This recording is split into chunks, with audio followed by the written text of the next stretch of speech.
Hello friends. तो कैसे हैं हम सभी? I hope you all will be fine.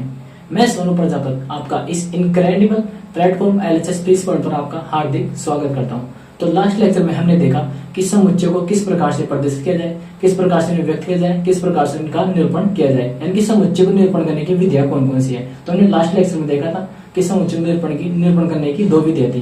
पहली विधि थी हमारी रोस्टर रूप या सारणिक रूप, दूसरी विधि थी हमारी समुच्चय निर्माण विधि। पहली विधि तो कौन सी थी हमारी? रोस्टर रूप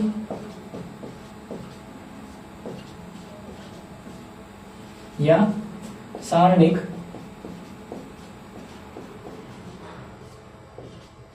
रूप। दूसरी विधि कौन सी थी हमारी? समुच्चय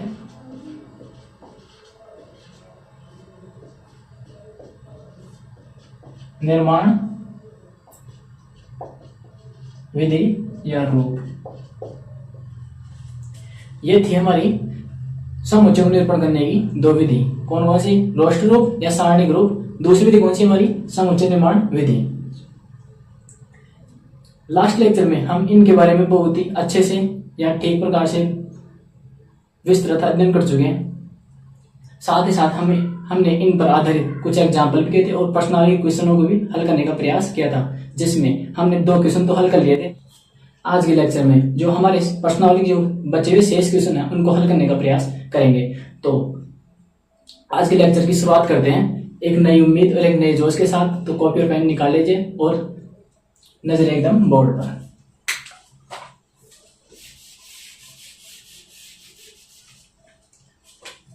तो हमारा क्वेश्चन नंबर आ रहा है 3।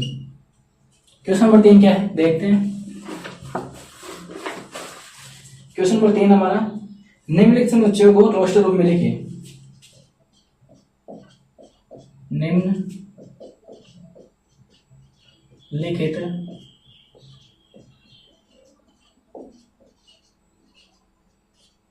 समुच्चयों को रोस्टर रूप में लिखो। जिसमें पहला क्वेश्चन हमारा, एक कोई समुच्चय है x, एक कॉलम में x क्या है यहां पर? एक पूर्णांक है। x एक पूर्णांक है तथा जो x का मान है वह -3 से तो बड़ा है और 7 से छोटा है। ये हमारा क्वेश्चन दिया हुआ है।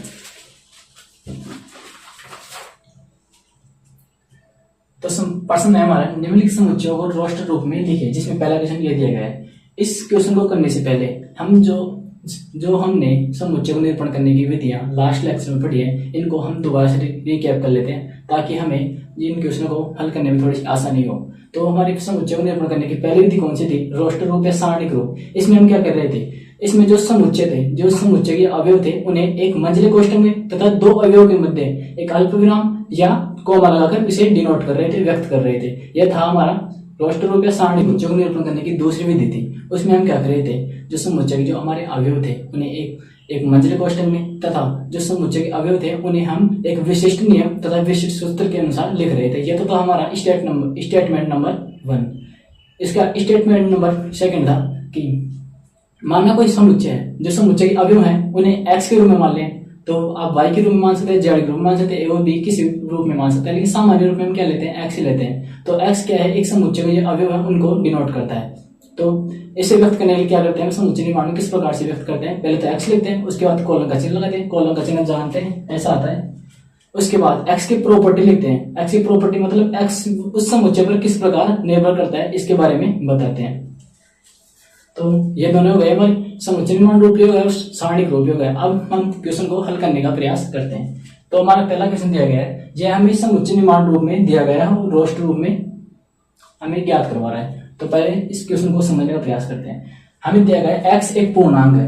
x एक पूर्णांक है, यानी पूर्णांक संख्या क्या होती है? वे संख्या है जो 0 से स्टार्ट होती है और माइनस प्लस दोनों दिशाओं में अनंत तक जाती है। क्या कहलाती है? पूर्णांक संख्या कहलाती है। इसके बाद इसका दूसरी कंडीशन क्या दी गई? x का मान -3 से तो बड़ा है और 7 से छोटा है, यानी कि हमें पूर्णांक संख्या में माइनस की संख्या भी आएगी, उसमें प्लस भी आएगा प्लस की संख्या भी आएगी और साथ में जीरो भी आएगा, यानी कि हमें एक्स का मान इस प्रकार से लेना है जो -3 से तो बड़ी हो, -3 से तो बड़ी हो और 7 से छोटी हो। तो ऐसी संख्या कौन कौन सी है, जैसे -2 है, -2 -3 से बड़ा है, ये हम जानते हैं, ये -1, इसके बाद 0, 1, 2, 3, 4, 5 और 6। क्या 7 लेंगे, 7 नहीं लेंगे क्योंकि इसमें दिया गया 7 से भी छोटी लेनी है। इसी प्रकार -3 भी नहीं ले सकते क्योंकि हमें दिया हुआ है कि -3 से बड़ी होनी चाहिए। तो ये संख्या होगी, हमें इसे रोस्टर रूप में लिखा था। रोस्टर रूप में किस प्रकार लिखेंगे, रोस्टर रूप में लिखने के लिए स्टेटमेंट क्या है कि समुच्चय के अवयवों को एक मंझले कोष्ठक में तथा दो अवयवों के मध्य अल्पविराम या कोमा लगाकर उसे व्यक्त किया जाता है। तो इसे इस प्रकार लिखेंगे रोस्टर रूप में, रोस्टर रूप में। तो रोस्टर रूप में किस प्रकार लिखेंगे, मंझले कोष्ठक में लिखेंगे तथा दो अवयवों के मध्य अल्पविराम या कोमा लगाकर व्यक्त करेंगे। तो इस प्रकार से इसे व्यक्त करेंगे, -1, 0, 1, 2, 3, 4, 5 और 6। यह होगा हमारा रोस्टर रूप में। तो इसे नोट कर लीजिए। तो अब इसे मिटा देते हैं।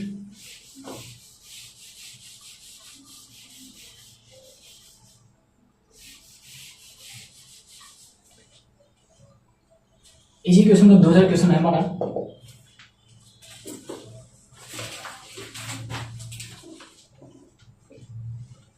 बी कोई समुच्चय दिया गया है, b equal to X, X संख्या 6 से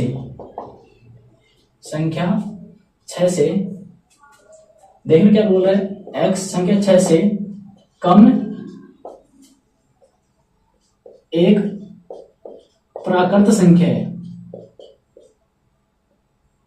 प्राकृत संख्या है। x संख्या 6 से एक कम एक प्राकृत संख्या है। क्वेश्चन में क्या दिया गया है, ये समुच्चय निर्माण दिया गया है, इसे रोस्टर रूप में लिखना है, ये तो हमें पता है। अब यहाँ पर कंडीशन क्या है, x क्या है, प्राकृत संख्या है। प्राकृत संख्या क्या होती है, वे संख्याएं जो 1 से स्टार्ट होती है और कहाँ तक जाती है, अनंत तक जाती है, क्या कहलाती है, प्राकृत संख्या कहलाती है, नेचुरल नंबर कहलाती है, जिसे कैपिटल N द्वारा व्यक्त किया जाता है। अब इसमें क्या रहेगा, संख्या 6 से छोटी यानी कि 1 से लेकर हमें कहाँ तक लेना है, 5 तक लेना है, 6 नहीं लेना क्योंकि 6 से कम बता रहा है। तो इसमें हम 5 तक लेंगे। तो कौन कौन से लेंगे, 1, 2, 3, 4, 5 और 6 नहीं लेंगे। तो इसे हम रोस्टर रूप में किस प्रकार लिखेंगे, रोस्टर रूप में जाएगा हमारा समुच्चय b इक्वल टू 1, 2, 3, 4, 5। यह हो गया हमारा रोस्टर रूप में समुच्चय, जो दूसरे क्वेश्चन का आंसर है। तो इसे नोट कर लीजिए। इसके बाद हमारा जो थर्ड क्वेश्चन है, थर्ड क्वेश्चन क्या है देखते हैं। थर्ड क्वेश्चन हमारा सी कोई समुच्चय दिया गया है, x 2 अंकों की, x 2 अंकों की एक ऐसी प्राकृत संख्या है, ऐसी प्राकृत संख्या है जिसके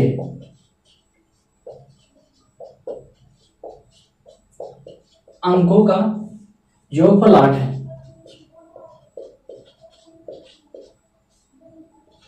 कितना है, 8।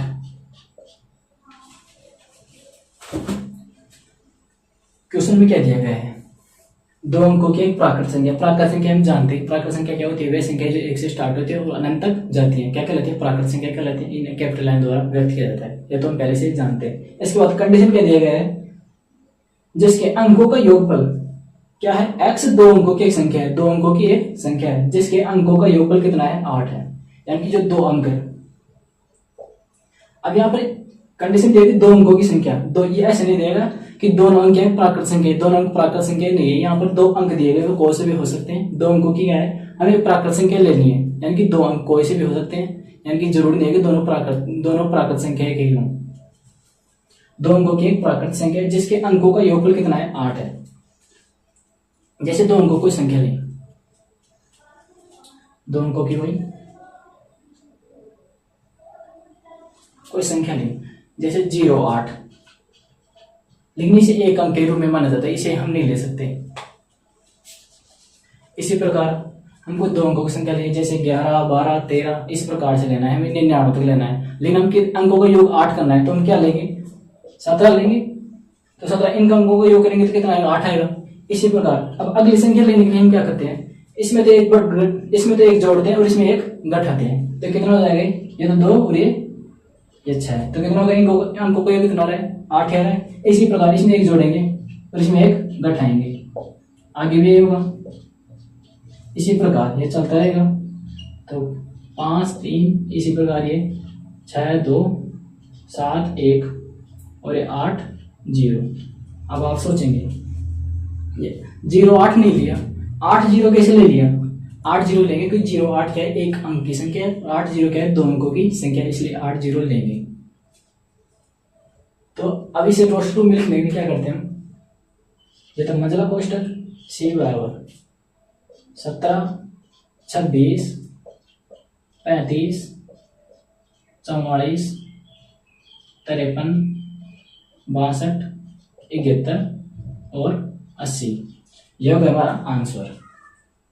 तो इसमें हमने किया क्या है, यहाँ पर दिया गया x दो अंकों की एक प्राकृत संख्या है, प्राकृत संख्या हम जानते हैं कि क्या होती है। अब यहाँ पर दो अंकों की संख्या बोल रहा है, दो अंकों की संख्या कोई सी भी हो सकती है, जिसके अंकों का योगफल कितना है, 8 करना है, अंकों का योगफल 8 करना है, तो हम दो अंकों की संख्या लेते हैं। 0, 8 नहीं ले सकते क्योंकि 0, 8 क्या है, एक अंक की संख्या, ना कि दो अंकों की संख्या। तो 17 से स्टार्ट करते हैं। इसी प्रकार अगली संख्या लेने के लिए क्या करते हैं, इसमें एक जोड़ते हैं और इसमें एक घटाते हैं। इसी प्रकार यह प्रक्रिया अपनाते हैं तो हमें यह संख्या प्राप्त होती है और इन्हें रोस्टर रूप में इस प्रकार लिखते हैं। तो ये हमारा आंसर है, तो इसे नोट कर लीजिए। तो मिटा देते हैं।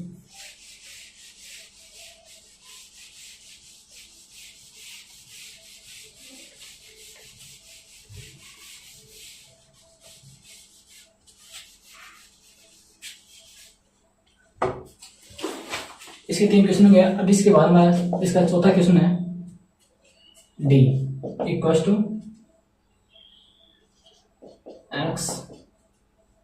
x दो अंकों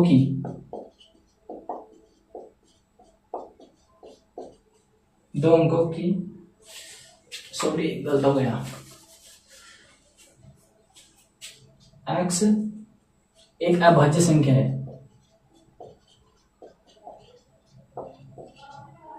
अभाज्य संख्या है जो संख्या 60 के भाजक है।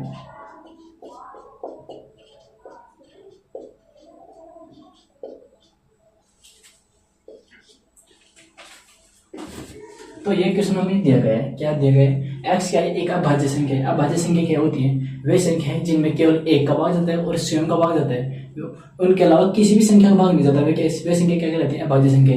जैसे 2 ले ले, 2 में सिर्फ एक का जाता है और सिर्फ जो 2 है इसमें सिर्फ एक का जाता है और एक स्वयं 2 का ही जाता है, इसके अलावा किसी भी संख्या का भाग नहीं जाता है। जैसे इसी प्रकार 3, इसी प्रकार 5, इसी प्रकार 7, लेकिन 9 में 3 का भाग जाता है, इसलिए यह क्या है, अभाज्य संख्या नहीं है। इसी प्रकार से चलते रहेंगे।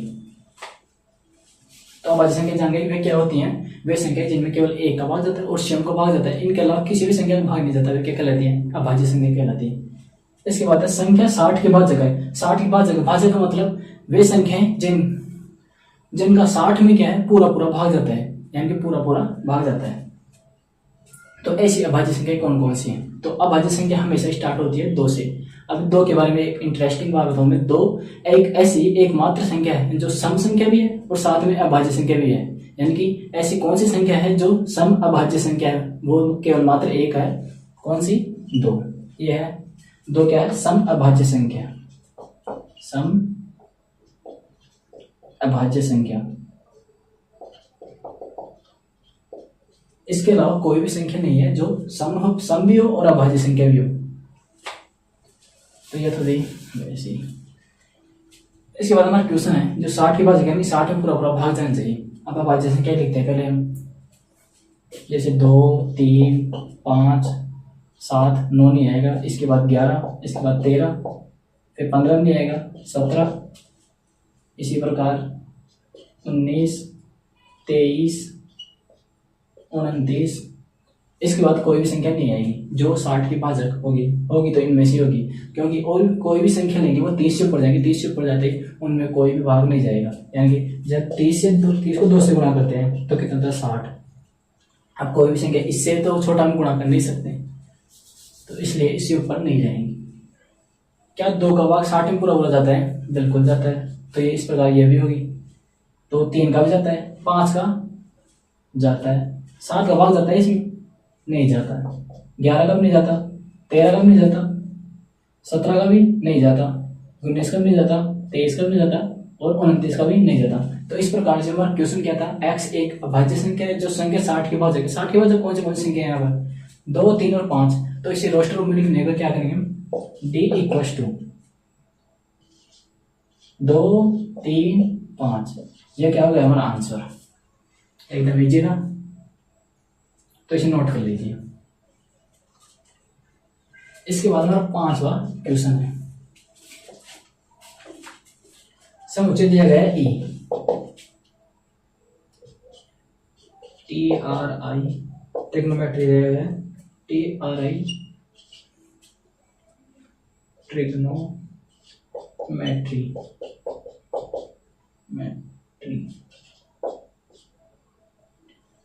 ट्रिग्नोमेट्री। ये हमें कोई समुच्चय दिया गया है शब्द के सभी अक्षरों का समुच्चय।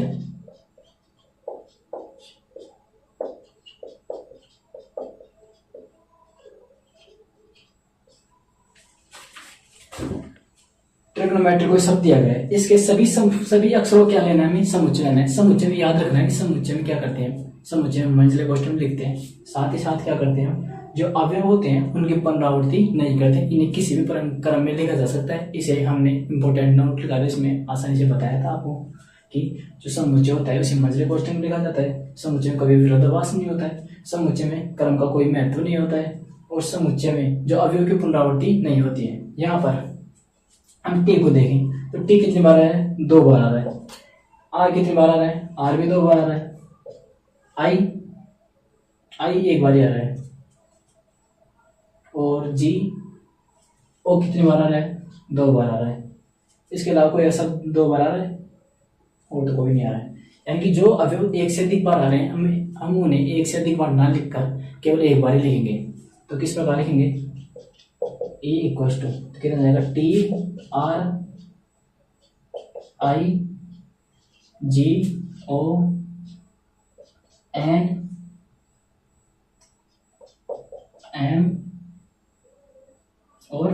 Y। ये क्या हो गया हमारा समुच्चय, रोस्टर रूप में हो गया। तो इसे नोट कर लीजिए।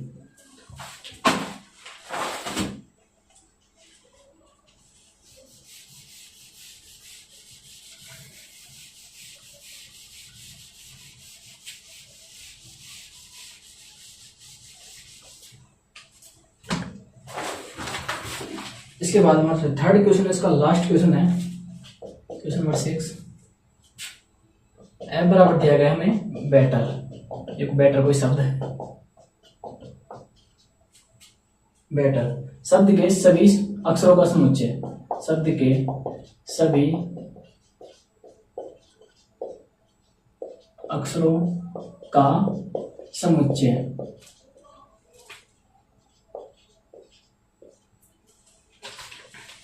एकदम जो हमें अभी हमने जो 5वां क्वेश्चन किया है उसी की जैसे है। क्या करना है हमें? समुच्चय को किसमें लिखना है? समुच्चय के रूप में लिखना है। समुच्चय में यानी अवयव की पुनरावृत्ति नहीं करेंगे, क्रम का कोई महत्व नहीं, किसी भी प्रकार लिखा जा सकता है। तो किस प्रकार लिखते हैं हम इसे? तो क्या हो जाएगा? यहाँ पर टी कितनी बार आ रहा है? 2 बार आ रहा है। और ये भी कितनी बार आ रहा है? 2 बार है। तो ये 1 से अधिक बार ना लिखकर केवल कितनी बार लिखेंगे? 1 बार लिखेंगे। तो BETR यह होगा हमारा समुच्चय। ये है हमारा आंसर। तो इसे नोट कर लीजिए। तो मिटा देते हैं।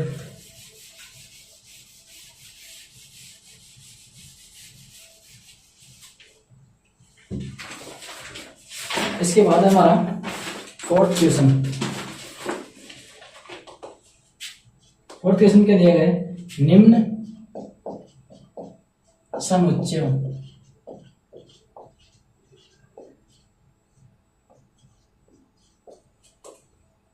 को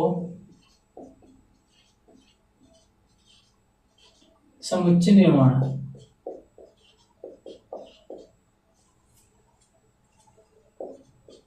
रूप में लिखो, जिसमें हमारा पहला क्वेश्चन दिया गया है 3, 6, 9 और 12। यह हमें रोस्टर रूप में दिया गया है और हमें समुच्चय निर्माण रूप में इसे व्यक्त करना है। तो हम किस प्रकार से करेंगे, पहले हम इसे समझने का प्रयास करते हैं यह आया किस प्रकार से। यदि हम प्राकृत संख्या जानते हैं, प्राकृत संख्या कहाँ से स्टार्ट होती है, 1 से स्टार्ट होती है और अनंत तक जाती है। यदि हम प्राकृत संख्याओं को 1 से स्टार्ट कर दें, ये प्राकृत संख्याओं को 3 से गुणा कर दें तो यह संख्या भी प्राप्त हो जाएंगी। जैसे जैसे कितना हो, n बराबर कितना लें, 1 लें,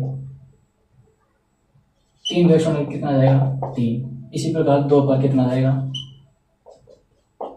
6। इसी प्रकार ये 9, ये चलता रहेगा हमारे पास। और इसी प्रकार ये 4 इन कितना आएगा 12 आ गया हमारे पास। तो हम इसे समुच्चय निर्माण रूप में किस प्रकार लिखेंगे,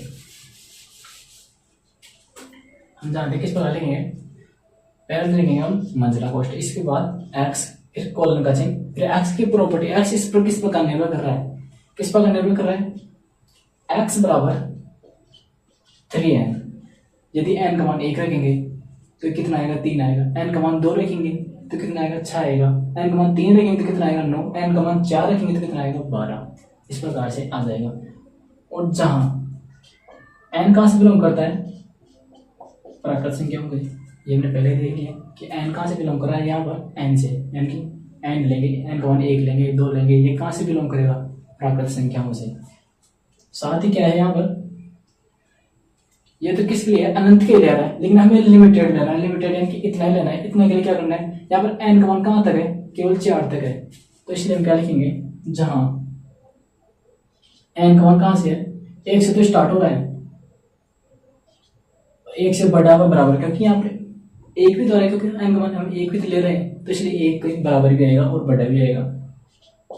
तो कहां तक जाएगा हमारे पास 4 तक, क्योंकि 4 भी इसमें काम आ रहा है। तो इस प्रकार से ये हमारा क्या हो गया, समुच्चय निर्माण रूप हो गया, जिसमें हमने देखा क्या करा है, क्या किया है हमने, x बराबर 3n, n का मान 1 रखेंगे तो यह इस प्रकार 2 रखेंगे तो ये हमें मान प्राप्त होते जाएंगे। जहाँ n कहाँ से बिलोंग करता है, प्राकृत संख्याओं से, और n का मान कहाँ से कहाँ तक है, 1 से 4 तक, क्योंकि n का मान हमने 1 रखा है, 2 रखा है, 3 रखा है और 4 रखा है। इसके बाद हमने कुछ भी मान नहीं रखा है, क्योंकि समुच्चय यहाँ पर दिया गया है। तो ये हो गया हमारा आंसर, तो इसे नोट कर लीजिए। इसके बाद हमारा अगला क्वेश्चन है 2, 4, 8। ये इस प्रकार से हमारा क्वेश्चन है, इसे हमें समुच्चय निर्माण रूप में लिखना है। तो हमें देखते हैं कि आए ये क्वेश्चन आया किस प्रकार से है। यहाँ पर देखें तो पहले तो 1, पहले 2 है, फिर बाद में 4 है, फिर बाद में 8 है, फिर 16, फिर 32, यानी कि पहले कितना 2, इसके बाद कितना आया था, यदि इसमें 2 से गुणा करके कितना आ जाएगा 4 आ जाएगा। यदि इसी प्रकार हम 2 से गुणा करते जाएं तो ये संख्या प्राप्त हो जाएंगी। इसी प्रकार ये आ जाएगा और लास्ट क्या आ जाएगा हमारा 2 आ रहा है, 2 को 2 से 4 आ जाएगा। इसी प्रकार ये 8, ये 16 और ये 32। तो इसे हम इस प्रकार में लिख सकते हैं 2 की पावर 1, 2 की पावर 2, 2 की पावर 3, 2 की पावर 4 और 2 की पावर 5। ये हो गया। अब इसे हम समुच्चय निर्माण रूप में किस प्रकार लिखेंगे, तो समुच्चय निर्माण रूप में लिखते हैं। पहले हम इसे x किस प्रकार निर्भर कर रहा है, 2 की पावर n कर दें, n का मान 1 रखें, 2 रखें, 3 रखें, 4 रखें, 5 रखें, इस प्रकार रखते जाएं तो ये मान हमें प्राप्त होते जाएंगे। जहां ये n कहां से बिलोंग करता है, n बिलोंग करता है कैपिटल N से, यानी कि प्राकृत संख्याओं से ये बिलोंग करता है। और साथ ही साथ जो n है, n का मान कहां से कहां तक है, यहाँ पर हमें लिमिटेड लेना है, यहाँ की ये 5 ही लेटर है तो 5 ही में लेना है हमें, तो 1 से तो स्टार्ट हो रहा है क्योंकि 1 भी तो ले रहे हैं हमें, एन का कितना 1 भी आ रहा है, 2 भी आ रहा है, 3 भी आ रहा है, 4 भी आ रहा है, 5 भी आ रहा है, कि 5 तक लेना है हमें, तो 5 तक। ये क्या हो गया हमारा समुच्चय निर्माण रूप। तो इसे नोट कर लीजिए, तो बैठा देते हैं।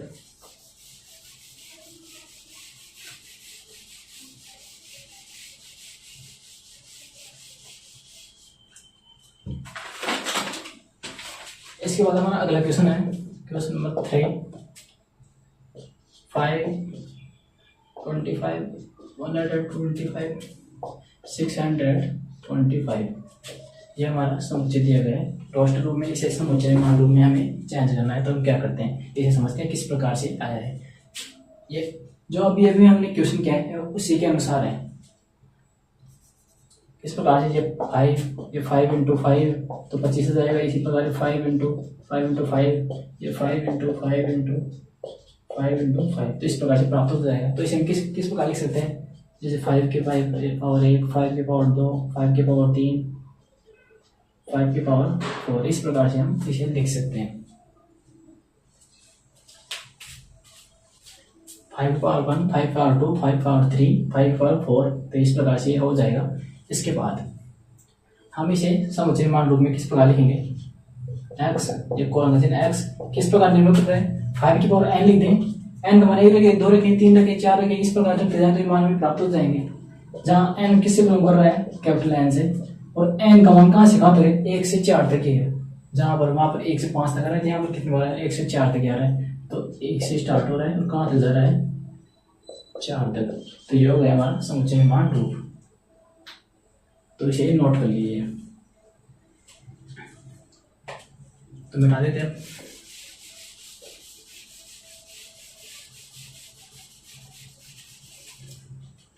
इसके बाद हमारा 4th क्वेश्चन है,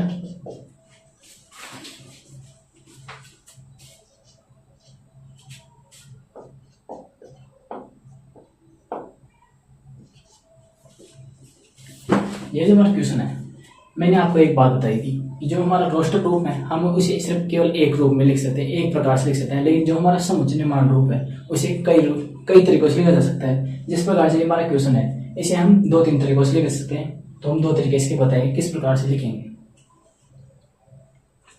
ये हो गया हमारा, तो ये रोस्टर रूप में दिया गया है, इसे समुच्चय निर्माण रूप में लिखना है। तो हम किस प्रकार से देखते हैं, यदि n का मान हम प्राकृत संख्याओं को 2 से गुणा करते जाएं तो ये हम मान हमें प्राप्त होते जाएंगे। जैसे n का मान हम 1 रखा, इसे 2 से गुणा कितना आएगा 2, n का मान 2 रखा, 2 से गुणा कितना आएगा 4, 3 रखा तो कितना आएगा 6। इस प्रकार आगे भी क्या आते जाएंगे मान, यानी कि हम क्या लेंगे, x बराबर 2n ले लें। तो इस समुच्चय रूप में किस प्रकार आ जाएगा, x बराबर 2n, जहाँ n कहाँ से बिलोंग करता है, कैपिटल N से। यह तो चलता रहेगा क्योंकि अनंत के लिए पहुंच रहा है, तो अनंत के लिए यही आएगा। इसका एक और रूप है जिसे हम लिख सकते हैं किस प्रकार से,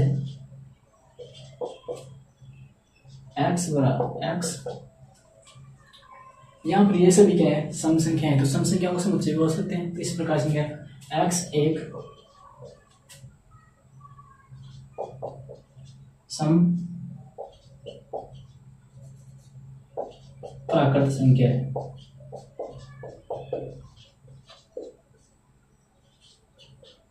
ये हो गया, तो इसे नोट कर लीजिए।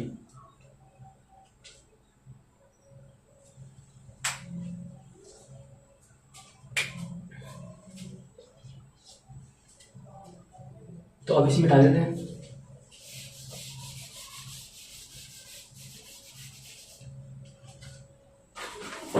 इसके बाद हमारे इस जो 4th क्वेश्चन है, इसका लास्ट क्वेश्चन है हमारे पास 1, 4,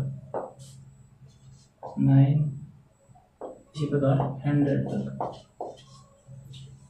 ये क्वेश्चन का देखा देखा लग रहा है, शायद ये एग्जाम्पल में आया था। हाँ, एग्जाम्पल में आया था, एग्जाम्पल नंबर 3, जिसमें भी यही क्वेश्चन था लगभग, लेकिन उसमें अनंतर जा रहा था। इसमें 100 तक कोई कंडीशन दे दी, 100 तक लेना है हमें। तो इसे किस प्रकार से करेंगे, यदि हम जो प्राकृत संख्या हैं उनका वर्ग करते जाएं तो ये संख्या में प्राप्त होती जाएंगी। उसमें भी हमने यही किया था।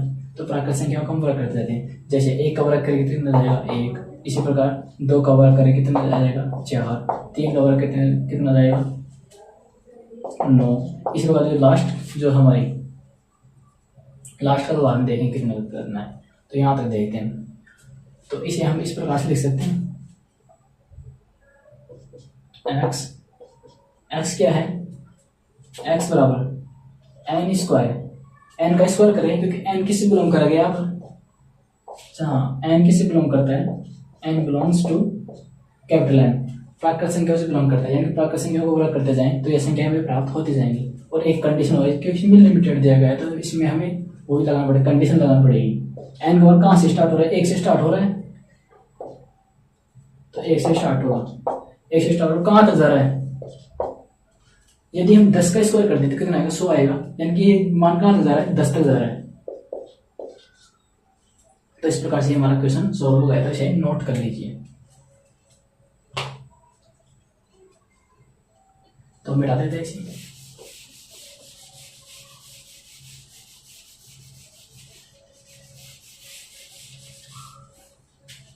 इसके बाद हमारा 5वां क्वेश्चन है, निम्न समुच्चयों के सभी अवयवों या सदस्यों को सूचीबद्ध कीजिए। निम्न समुच्चय के सभी अवयवों या सदस्य बोल सकते हैं, क्योंकि मैंने पहले बताया कि अवयव सदस्य एक दूसरे के पर्यायवाची शब्द हैं, या वस्तु भी क्या एक दूसरे के पर्यायवाची शब्द हैं, क्या भी बोल सकते हैं, को सूचीबद्ध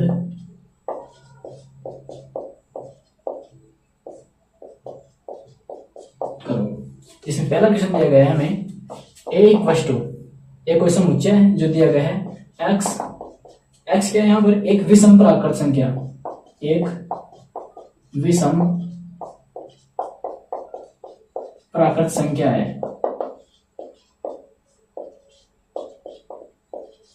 ये भी दिया गया है विषम क्या है प्राकृत संख्या है, x क्या है विषम प्राकृत संख्या है। तो कंडीशन क्या है, प्राकृत संख्या हम जानते हैं क्या होती है, वे संख्या जो 1 से स्टार्ट होती है कहाँ तक जाती है अनंत तक जाती है, क्या कहते हैं प्राकृत संख्या कहते हैं। अब यहाँ पर कंडीशन क्या है विषम प्राकृत संख्या है, विषम प्राकृत संख्या वे संख्या जिनमें 2 का भाग पूरा नहीं जाता है क्या कहलाती है विषम प्राकृत संख्या, यानी विषम संख्या कहलाती है। और प्राकृत संख्या तो 1 से स्टार्ट होगी बताओ, यानी कि जैसे 1, 3, 5, 7,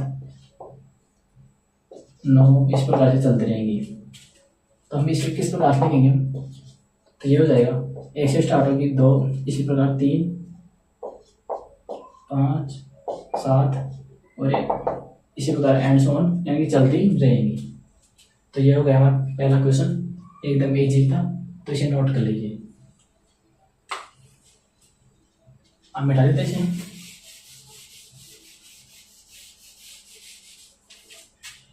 सेकंड क्वेश्चन है हमारा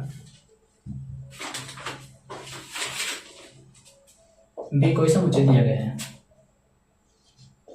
है x क्या है एक पूर्णांक है, x एक, ध्यान रखना x क्या है एक पूर्णांक है, जहाँ x का मान क्या से -1/2 से तो बड़ा है और 9/2 से छोटा है। इस क्वेश्चन को समझने का प्रयास कीजिए। पहली कंडीशन तो क्या है, x एक पूर्णांक है, पूर्णांक की संख्या हम जानते हैं कहाँ से स्टार्ट होती है 0 से स्टार्ट होती है और -1 दोनों सम कहाँ तक जाती है अनंत तक जाती है। तो वे संख्याएं जो 0 से स्टार्ट होती है और कहाँ तक जाती है अनंत तक जाती है, दोनों दिशाओं में माइनस और प्लस दोनों दिशाओं में अनंत तक जाती है, क्या कहलाती है पूर्णांक संख्या कहलाती है। इसके बाद दूसरी कंडीशन दी गई है कि -1/2 जो x का मान है जो -1/2 से तो बड़ा है और 0 से 9/2 से छोटा है।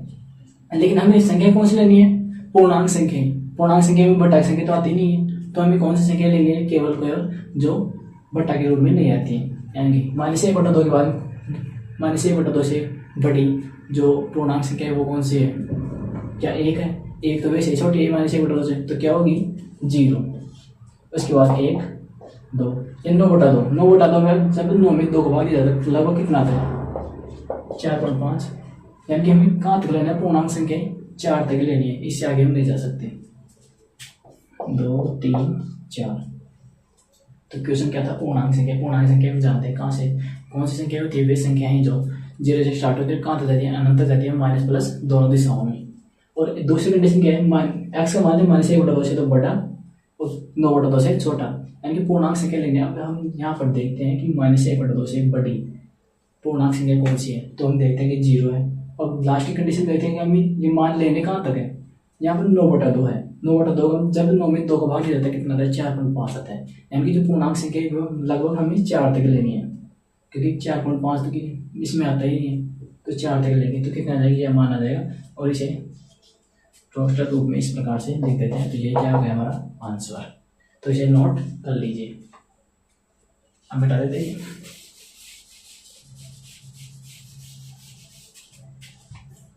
इसके बाद हमारा थर्ड क्वेश्चन है। थर्ड क्वेश्चन दिया है हमारा, कोई समुच्चय से दिया है x एक पूर्णांक है। मैंने आपको बताया था कि ये जो आपको संख्याएं पढ़ेंगे वो आपको बहुत काम आएंगे। अब आपको पता चल रहा होगा कि ये किस प्रकार से काम आ रही है। हर क्वेश्चन में लगभग वही संख्याएं काम आ रही है, ये संख्या आगे भी काम आएंगी। तो पहली कंडीशन क्या है, x एक पूर्णांक है। पूर्णांक संख्या पहले देख चुके, बार बार देख चुके। पूर्णांक संख्या क्या होती है, वे संख्या जो 0 से स्टार्ट होती है और माइनस प्लस दोनों के सामने में अनंत तक जाती है, क्या कहलाती है, पूर्णांक संख्या कहलाती है। इसमें दूसरी कंडीशन है x² is less than and equal to 4, यानी कि x का जो x² का मान है, जो x² का मान बस 4 से तो छोटा है और बराबर भी है, 4 छोटा और बराबर है। अब ऐसी संख्या लेनी है, पूर्णांक संख्या लेनी है। पूर्णांक संख्या में माइनस भी होंगे प्लस भी दोनों होंगी। तो पहले हम प्लस की संख्या देखते हैं। यदि हम 0 का स्क्वायर करें तो 0 आएगा, वो 4 से छोटा है, तो इस प्रकार यह हमारे समुच्चय में आएगा, बिल्कुल आएगा। इसके बाद हमारे पास 1 का स्क्वायर किया जाए तो कितना आएगा, 1 ही आएगा जो 4 से छोटा है, तो ये किस में आएगा, हमारे समुच्चय में आएगा। इसके बाद 2 का स्क्वायर करें तो कितना आएगा, 4 आएगा, इसी पर 4 बराबर। यहाँ पर बराबर का चिन्ह, यानी कि बराबर भी हम ले सकते हैं, तो ये भी हमारे समुच्चय में आएगा। इसके बाद हम जो कोई भी संख्या लेंगे, प्लस में कोई भी संख्या लेंगे तो उनका स्क्वायर करेंगे तो वो संख्याएं 4 से बड़ी हो जाएंगी और वो हमारे समुच्चय में नहीं आएंगे। इसके बाद हम माइनस की संख्या देखते हैं। माइनस संख्या जैसे -1 का स्क्वायर करें तो कितना आएगा, -1 का स्क्वायर करें तो कितना आ जाएगा, 1 आ जाएगा, जो छोटा है 4 से, तो इस प्रकार ही हमारे समुच्चय में आएगा। इसी प्रकार -2 का स्क्वायर करें तो कितना आएगा, 4 आ जाएगा, जो 4 के बराबर है, तो यह भी हमारे समुच्चय में आएगा। इसके बाद हम माइनस में इसके बाद हम कोई भी संख्या लें तो इसका स्क्वायर करें तो वह संख्या 4 से बड़ी हो जाएंगी, तो वह हमारे समुच्चय में नहीं आएगी। यानी कि हमारे समुच्चय में कौन कौन सी संख्याएं आएंगी, पहली तो है हमारी, हम माइनस से लेते हैं, -2 -1 0 1 2। ये हम पहले पढ़ चुके हैं कि समुच्चय में क्रम का कोई महत्व नहीं होता, उन्हें किसी भी प्रकार लिखा जा सकता है। आप यहाँ पर जो 1 और 2 है उसे पहले भी लिख सकते हैं या बाद में लिख सकते हैं, किसी प्रकार आप लिखना चाहें लिख सकते हैं, तो इसे नोट कर लीजिए।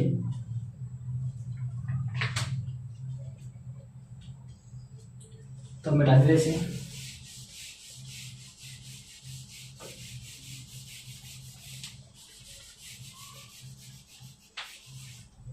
इसके बाद हमारा अगला क्वेश्चन है, फोर्थ क्वेश्चन।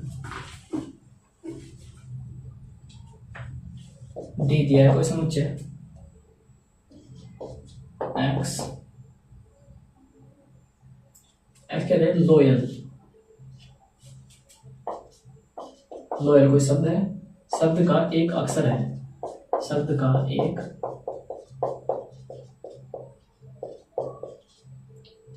अक्षर है। जहां पर भी समुच्चय में शब्दों की बात हो तो वहां पर एक बात याद रखना कि वहां पर क्या करना है, हमें अवयवों की पुनरावृत्ति नहीं करनी है, यह कंडीशन हमेशा याद रखनी है। तो यहाँ पर लोयल कोई शब्द दिया गया है, तो इसमें देखिए यहाँ पर एल की क्या है, 2 बार क्या है पुनरावृत्ति हो रही है, तो इसे हम एक से अधिक पढ़ना लिखा केवल कितनी बार लिखेंगे, 1 बार लिखेंगे, ये हम पहले ही देख चुके हैं। तो इस समुच्चय रूप किस प्रकार आ जाएगा, L O Y और A, यह हमारा शब्द। वो बनाई गई थी। तो ये हमारा क्वेश्चन था, तो अब इसे नोट कर लीजिए।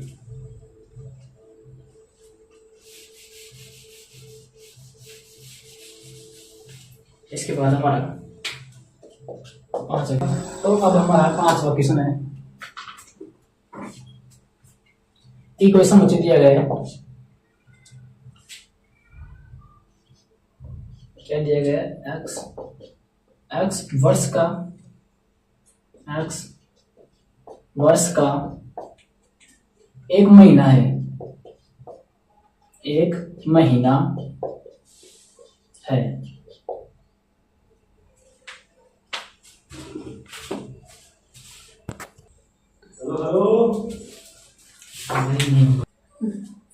तो अब हमारा पांचवा क्वेश्चन है,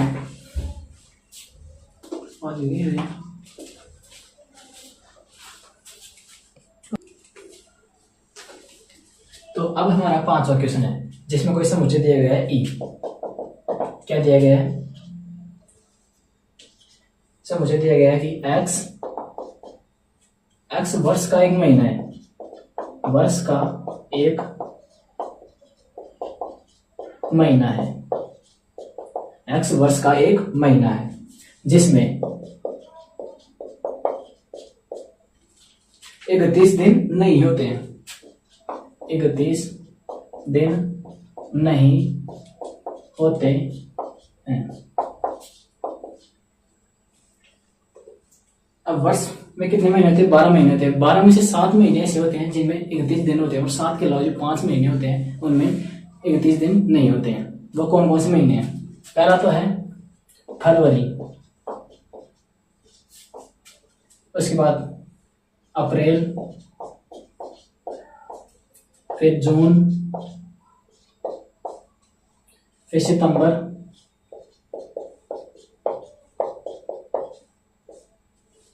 और उसके बाद नवंबर। यानी कि ये 5 महीने हैं जिनमें वर्ष के महीने होते हैं, उनमें 31 दिन नहीं होते हैं। तो इसे समुच्चय के रूप में हम लिखते हैं। तो यही क्या हो गया हमारा आंसर, तो इसे नोट कर लीजिए। तो हम बता देते हैं,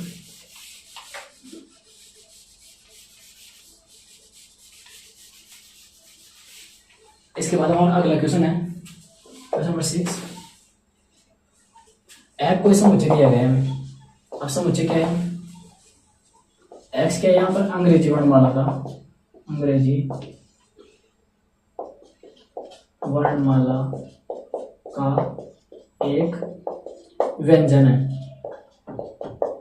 अंग्रेजी वर्णमाला का एक व्यंजन है जो के से पहले आता है, के से पहले आता है। यहाँ पर क्या लेना है, के से पहले अक्सर कौन कौन से आते हैं, पहले हम वो देख लेते हैं कौन कौन से आते हैं, जैसे A B C D E F G H I J और के को हमें देना नहीं है, कैसे पहले पूछ रहे हैं। और साथ ही क्या पूछ रहे हैं, अंग्रेजी वर्णमाला के व्यंजन, यानी कि केवल व्यंजन नहीं ले रहे हैं, हमें स्वर नहीं लेंगे। स्वर कौन कौन से, यहाँ पर ए है, ई है और आई है, इनको हटाना है। और इनके अलावा जो भी कोई शब्द बच गए, जो भी कोई अक्षर बचे, उन्हें वही क्या है हमारे आंसर। क्या क्या बच गया इसमें, B C D F G H और जे, ये क्या है हमारा आंसर। तो इसे नोट कर लीजिए।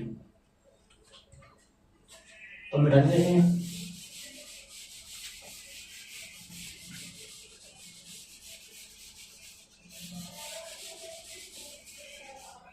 इसके बाद हमारा लास्ट क्वेश्चन है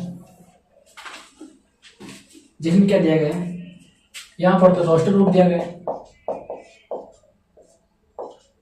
रोस्टर रूप, और यहां पर क्या है, समुच्चय निर्माण रूप, समुच्चय निर्माण रूप। तो ये हमारा जो आज का लास्ट क्वेश्चन दिया गया है, जिसमें एक तरफ रोस्टर रूप दिया गया है, एक तरफ समुच्चय निर्माण रूप दिया गया है। तो इसमें इसे हल करने के लिए हम पहले क्या देखते हैं कि पहले हमें रोस्टर रूप को हल नहीं करना है, पहले हम समुच्चय निर्माण को हल करेंगे।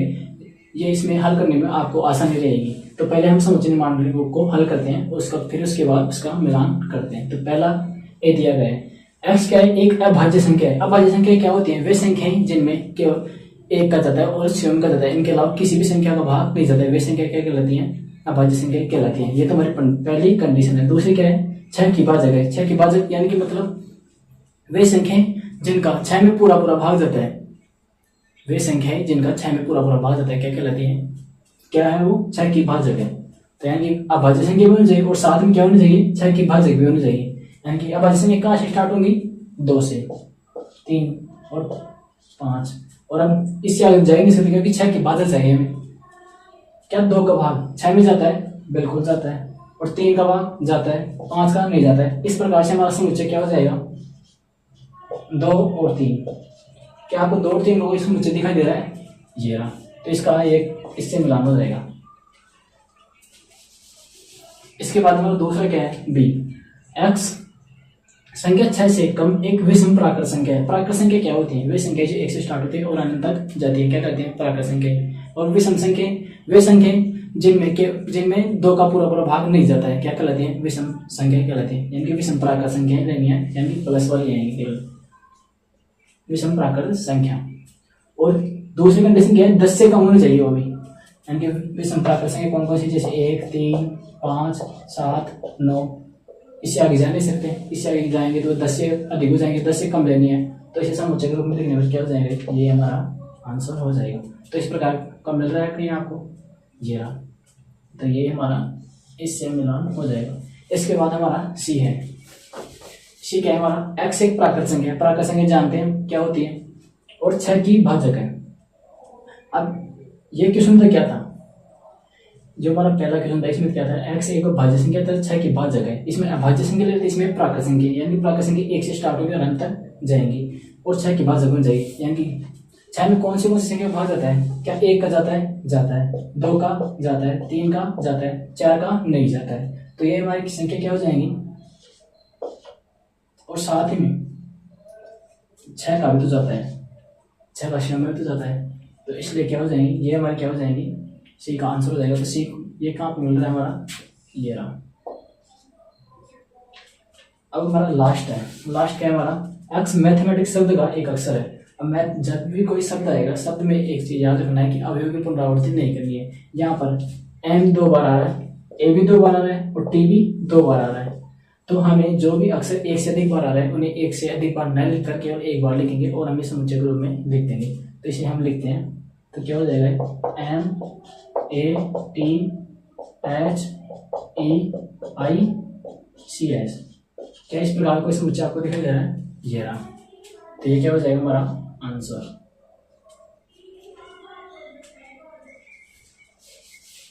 तो इसे नोट कर लीजिए।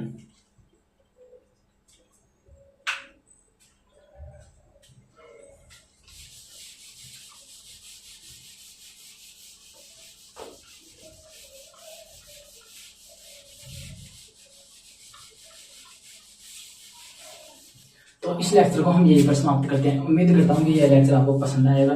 तो तब तक के लिए आप पढ़ते रहिए, आगे बढ़ते रहिए और ऑल द वेरी बेस्ट।